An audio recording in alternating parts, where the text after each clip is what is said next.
Matapos ang kanya-kanyang mentoring at pag-iensayo, tinipon ninyo yung housemates sa living room para makita ang kanilang progreso.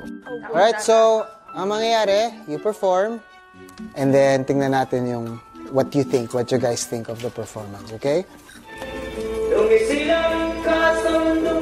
Ay, may pag-ganun. Tuwa ng magulang mo at ang kamay nila yung ilaw. Si Jelay, sobrang at home siya dun sa ginagawa niya. Ano, what do you guys think? Good. Good? Next! Mr. DJ, can I make it? Mas mahirap kasi yung mga icon na kagaya nila Sharon Cuneta kasi minimal lang yung ginagawa nila. Parang feeling ko lang minsan nadidistract siya. Parang feeling niya, she has to do more. Kailangan lang practicein niya yun. Mr. DJ. Ang sweet ng pagngiti. Ang sweet. Sweet na pagngiti. Ito, yan naman talaga dapat di ba? Okay, next.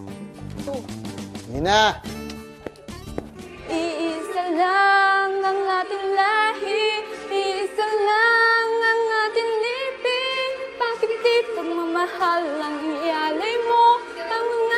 Si Kaori kasi, meron siyang natural na gumaganon siya, open. With Regine kasi, it's very closed.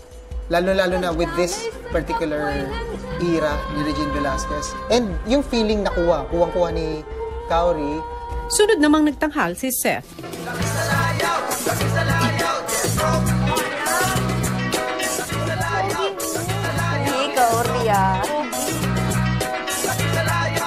Feeling ko si Seth, meron pang hiya sa katawan. Kailangan po talaga when impersonating Mike Hanupol, yung angas eh. So kailangan ma-achieve yon more than anything else. At pagkatapos ay nagpakitang gilas din si Criza.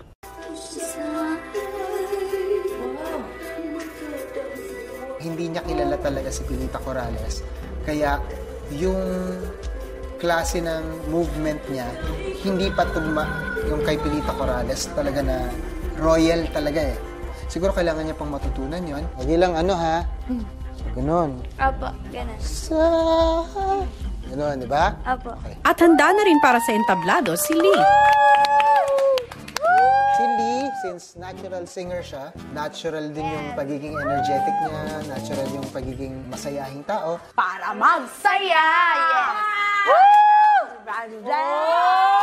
Automatic na nakuha niya yung essence ni Sampaguita. Ang galing! Si Reese na. Go on, sir. Thank you, sir. Dapat mapasigaw kami. Uy! Ang cute! Yan. Mas maganda yung ngiting normal. Ngiting na yan. Si Reese, for Rico J. Puno. Nakita ko naman yung effort niya talaga. Lahat ng ginawa niya, from movement, na pagkanta, pati yung pagpapopogi, nandun. Pero kailangan pa talaga siyang i-develop.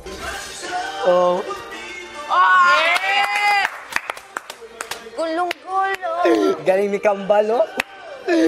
Tingnan mo. Ay, ang galing sa ulo. Good, very good. I think. Break.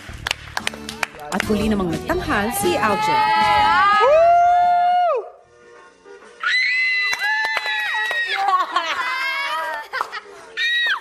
Mag-exercise tayo tuwing umaga.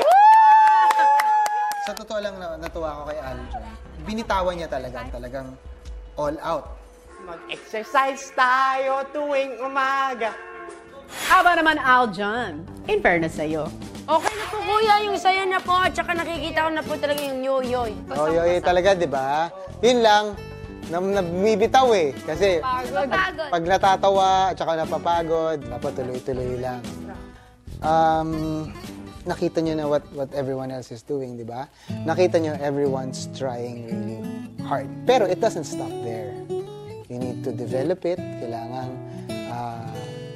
maging mas pa, like triple, 10 times pa dun sa ginawa nyo ngayon, okay? Tulungan nyo ang isa't isa. Yun yung gawin nyo. Okay? Housemates, Yes, kuya! magpaalam na sa inyong mentor. Ay! Goodbye. Thank you ha? po. Thank you po. See you. Salamat po. Bye-bye.